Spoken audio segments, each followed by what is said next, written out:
What's up, everybody? Welcome back to News Dose, and today's video is going to be laid out a little bit differently than usual. I had some things to take care of today, so, I do apologize about that, but I do have a few topics here that I really do want to discuss with you all. I mean, we've been talking a lot these past few months about that next Xbox console. The more we hear, the more convinced that I become that their next platform will indeed be a console hybrid. In other words, it's going to feel like a console experience. It's going to boot into the Xbox UI and all of that great stuff. But at the end of the day, it's going to be a front end. In other words, it's a PC in disguise. And while that could be very exciting in the aspect that you can combine Xbox with Steam, this is a dream that fans have had for years and years and years, and that might actually happen. But there is still one concern that comes along with a change like this, and we just got a new report about that specifically. However, despite that concern, I'm going to give you proof that Xbox is taking this concern seriously. And by all indication, they will address it. Now, we're also going to talk about the Nintendo Switch 2 and its rumored display. I'm not necessarily sold on this one, but it's been making waves online, so we will talk about that and how it could actually be a very exciting turn of events, if true. First, though, I do want to thank my supporters on Patreon and on YouTube memberships. You all are just absolutely awesome, and I truly, truly do appreciate each and every one of you. Let's just go and get right into things, though, and yeah, like I said before, by all indication, the next Xbox will be a PC in disguise. Now, depending on how you view that, because everybody's different, that could either be exciting or it could be deflating. I mean, we are heading into uncharted territory here if all of this is actually true, which I become more convinced by the day. But there's really no way of knowing how this will end for Xbox until it happens. It is, in some ways, a risky move. But I do think that there's certain aspects that's very exciting. The idea that you can combine the Xbox experience, things like Game Pass with storefronts like Steam, and then also have emulation easily accessible on a streamlined console-like device is something that I think could speak to a lot of people out there. I'll say right away that streamlined console experience is one of the main reasons that I personally love the Steam Deck so much, and why I prefer it over other handhelds like the ROG Ally. It just feels better in my opinion. So a console hybrid PC could be that nice middle ground for people who want the benefit of, PC and just all of the capabilities that it has, but still want that plug and play experience. However, the one big concern for this PC Xbox hybrid is really more about our current library of Xbox games. Shifting over to the Windows platform is, that's going to be a big change, and there is a mystery about whether or not they can actually port a lot of their games that currently don't run on PC as is. Xbox 360 games immediately comes to mind. Will those games be on the next Xbox platform if it is actually technically a Windows PC? Well, Windows Central touched up on this subject, and let's just read what they said here. Microsoft is working hard to integrate Xbox and Windows game development more closely into the future. Windows Central understands that traditional Win32 will be the preferred development environment for the next mainline Xbox consoles, with Xbox One, Series X and S era environment gradually phased out. Where that leaves our existing library of Xbox era games remains to be seen, but it seems emulation is one avenue Microsoft is exploring for backwards compatibility and game preservation. So once again, we are hearing another telltale sign that they are shifting over to a console PC hybrid in the future. But as mentioned here, that does kind of raise the question for backwards compatibility. Will all of our games transfer over to this new platform that'll utilize apparently Win32? And the reality is that that's not a 100% certainty. There's zero guarantee that your entire library of Xbox games will transfer over. However, I am going to point out here that Xbox has by far been the best mainline company for game preservation. Back in the mid-2010s, they made it their mission to make as many Xbox games all the way back to the OG Xbox playable on modern consoles, and that initiative still carries on to this day. And then on top of that, we also have proof that they're still taking that initiative seriously for their next platform as well. And you might be wondering about that proof, and I'm going to provide it here. That's because last year, Xbox's Sarah Bond sent this email out to the Xbox team. She said, "We have formed a new team dedicated to game preservation, important to all of us at Xbox and the industry itself.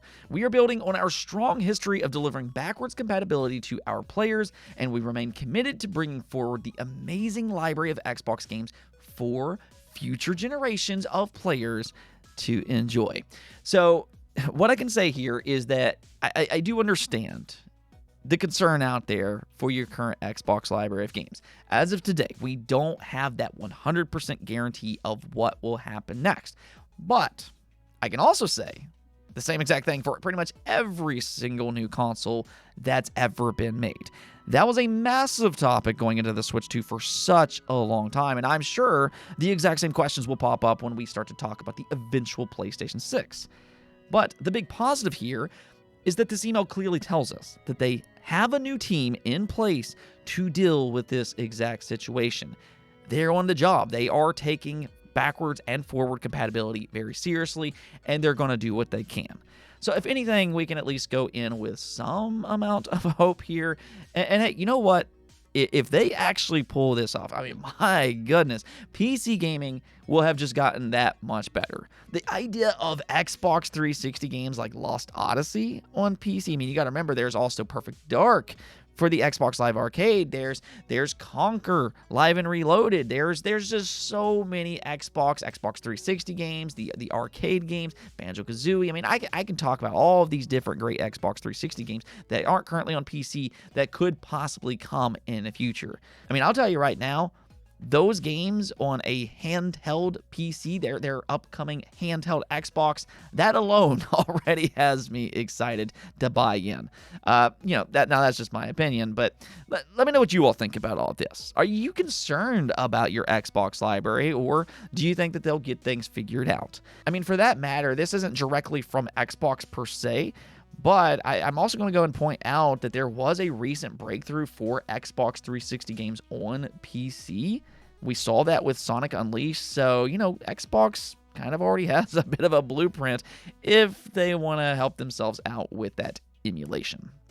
All right, now let's go and talk about the Nintendo Switch 2 and really just one of its most important mysteries, and that's its display. A handheld device is really only as good as its screen. And from everything that we currently know, it's going to be an 8-inch LCD screen to keep the price down.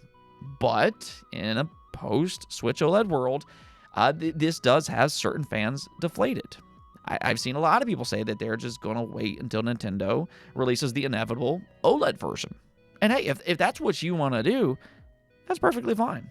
Just kind of keep in mind that it could be a long wait. The Switch OLED didn't release until 2021. That's 4 years after the launch of the standard Switch version. And I guess my job today is to just kind of reassure you all. But just because the Switch 2 has an LCD screen, that doesn't necessarily mean that it will be a major downgrade as some people assume that it will be.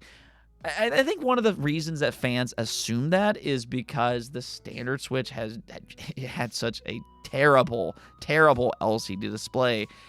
So that's kind of their experience and their expectation.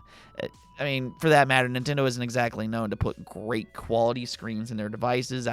You look at the 3DS situation, it was really just like trying to win a jackpot with that. But what I can kind of say now is that there is a varying quality when it comes to LCD screens. I can also say that LCD screen technology has just gotten much better since the release of the Switch. So, kind of keep that in mind as well. But one example that I want to use is the ROG Ally. That has a remarkably beautiful LCD display that runs at a buttery smooth 120 hertz. It is such a smooth experience with really rich colors. So that is an example of a great high quality LCD screen. So I don't think that we should just assume that this new Switch screen is going to be bad because it's LCD. I think we need to see it for ourselves. But there is a new rumor that's been making waves that the Switch 2 screen is actually going to be a 120 hertz display, and to add to that, it'll also utilize VRR. Now, admittedly, I'm not necessarily sold on the authenticity of this rumor just because it's not coming from a well-known source. This is coming from somebody on Family board by the name of Secret Boy. Now, I guess he's earned some respect over there, and that's one of the reasons that this leak is just kind of making waves online. But even still, I tell you all this just to kind of let you know to take this with a grain of salt. However, if this is actually true, this is a significant turn of events because not only would it be able to technically run games at 120 frames per second, but also this unlocks the ability to run games at 40 frames per second, which is a huge boon, especially for handhelds, in my opinion. The Steam Deck and the ROG Ally has 100% sold me on the idea of 40 to 45 FPS gaming. The reality is that there's a lot of games that can't run at 60 FPS on these platforms because, from a power standpoint, they are limited. They are handhelds. But having the ability to run at 40 FPS because of their refresh rate makes these games feel just so much better. It's an amazing middle ground to have on a handheld platform. And if the Switch 2 also has a 120Hz display, as rumored here, then developers could take advantage of that for its handheld mode. So I might not necessarily be convinced that this is actually true. You know, we need to wait for actual confirmation from Nintendo. But I can definitely say that I hope it is. The Switch 2 just got a whole lot more exciting if this is actually true. If anything else, though, we won't have to wait all that long to find out for ourselves. Just really a few weeks left before the Switch 2 Direct that is going to be on April 2nd. Anyways, though, that's going to be it for this episode. But until next time, make sure to subscribe, ring that bell, enjoy your weekend, and peace out.